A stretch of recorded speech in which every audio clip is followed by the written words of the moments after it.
Hello! In today's video we are going through the various methods for device addressing supported in our Iris Fire panels.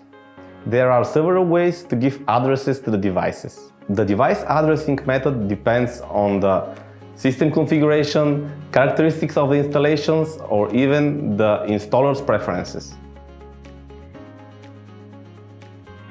Here's how to give an address to a fire detector by using the Health programmer. We first need to power up the Sensor Iris programmer. Then we need to mount the detector to the built-in fire base. After we mounted the detector, we need to enter in Set Address menu. Then, by using the up-down arrow buttons, to select the specific address from 1 to 250. And then press Enter to confirm. As you can see, if the procedure is successful, the programmer will confirm the detector has been successfully addressed. We can now remove the detector and continue with other devices. In order to set an address to one of the Sensor Iris input-output modules or call point, we need to use a special cable kit for the programmer. Other than that, the addressing procedure is the same. The self-addressing procedure is suitable when there is a great number of devices to be connected to the panel. In this case, the new devices are prepared for connection to the system configuration. The loop line is ready, but the devices are not installed yet. To perform self-addressing, enter in Installer's menu, Addressing, and then start self-addressing. The panel shows the first free address for every of the Iris TTE loops.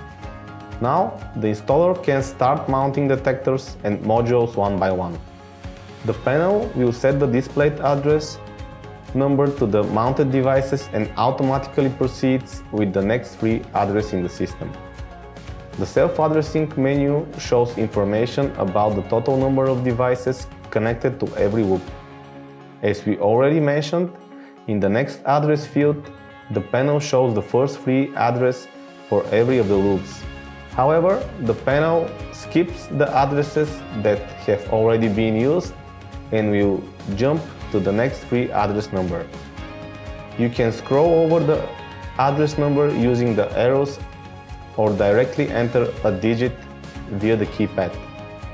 In the self-addressing mode, the panel will wait for the installer to connect the device to the loop and it will automatically set the address to it. With every added device to the system configuration, the address count will increase and it will show the total number of devices connected to the respective loop. You can use the exit button to exit the menu.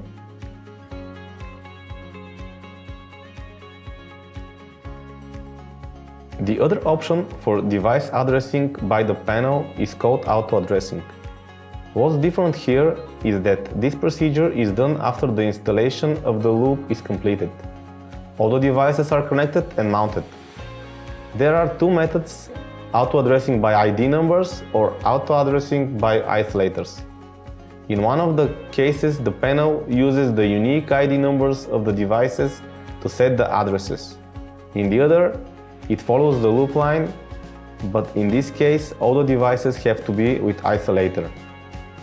At the beginning, the installer must enter the number of the loop for auto-addressing in the loop number field. The number of addressed devices will be displayed in the number of devices field. To start auto-addressing by ID, press the Start Auto-Addressing button. The system starts the addressing procedure. We can see the number of devices increasing as the procedure is in progress. The addressing is ready when the panel confirms with the successful operation.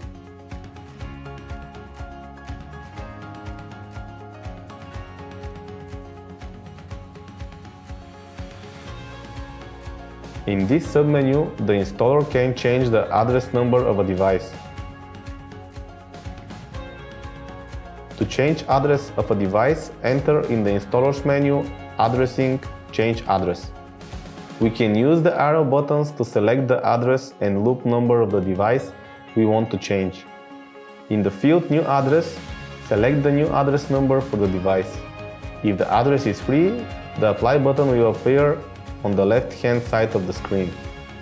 To change the address, press the Apply button and wait a couple of seconds. If the address changing is successful, the message "Successful" starts blinking on the screen. We can then proceed with changing other device addresses or exit with Exit button. The last option for addressing is called Set Address. From this menu, the installer scrolls through the list of existing devices until he finds a free position. At this point, the installer has to connect the new device and to press the Apply button for confirmation. When the new address is set, the message "Successful" appears on the screen.